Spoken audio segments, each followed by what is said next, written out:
يا إبراهيم، حياك الله يا حبيبي. اليوم سنتكلم عن صحابي حبشي جليل. نعم، إنه بلال ابن رباح. رضي أحسنت. الله عنه. رضي الله عنه وأرضاه. بلال بن رباح عبد حبشي كما قلت، كان عبدا عند أمية بن خلف. عندما أسلم كفار قريش، أهل قريش يعذبونه، يضعون الصخرة على صدره، يجرونه بالسلاسل، الأطفال يا يضربونه الله. ويقولون له أكفر بمحمد، أكفر بمحمد، فيقول أحد أحد. فرد صمد. يعذب فيقول فرد صمد. الله أكبر. يراه النبي عليه الصلاة والسلام يعذب من أجل هذا الدين. يا الله. ضحى بكل شيء، بكل ما يملك وهي نفسه، من أجل هذا الدين. يا الله. يا الله. فما جزاء هذا الأمر؟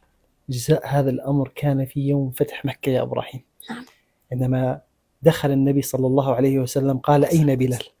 أين بلال؟ أين بلال؟ وكبار الصحابة كلهم موجودين. نعم. قال: ها أنا هنا يا رسول الله. قال: تعال يا بلال، تعال. فماذا قال له النبي عندما قال له تعال؟ ماذا قال؟ قال: ادخل معي إلى الكعبة لتصلي، والله لن يصلي معي في الكعبة إلا أنت يا بلال. يا الله. نعم، دخل وصلى بلال وظن أن الأمر انتهى. يا الله. عندما انتهت الصلاة، الله أكبر. فعندما خرج ماذا فعل؟ خرج فقال له النبي عليه الصلاة والسلام، هنا أخذ مفاجأته الكبرى. قال: يا بلال، اصعد على ظهرها فوق الكعبة. وكأن النبي عليه الصلاة والسلام يقول: يا بلال، هذا جزاء ما صبرته. يا الله. هذا جزاء ما صبرته يا بلال. اصعد على ظهرها فوق الكعبة.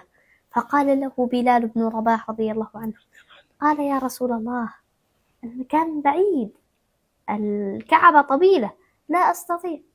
فأتى أقرب صحابيين إلى النبي صلى الله عليه وسلم، أتيا وهم صحابيين جليلين رضي الله عنهما، أبو بكر وعمر رضي الله عنهم وأرضاهم. فوضع قدمه اليمين على كتف أبي بكر، وقدمه الشمال على كتف عمر بن الخطاب، وصعد على ظهرها فوق الكعبة. الله أكبر. عندما صعد على ظهرها يا إبراهيم، ماذا قال له النبي صلى الله عليه وسلم؟ عليه الصلاة والسلام قال: والله يا بلال، إن هذه عند الله لعظيمة. يا الله. يقصد الكعبة. إن هذه عند الله لعظيمة. عند الله لعظيمة، والله أنك اليوم لأعظم وأشرف منها، فأذن يا بلال.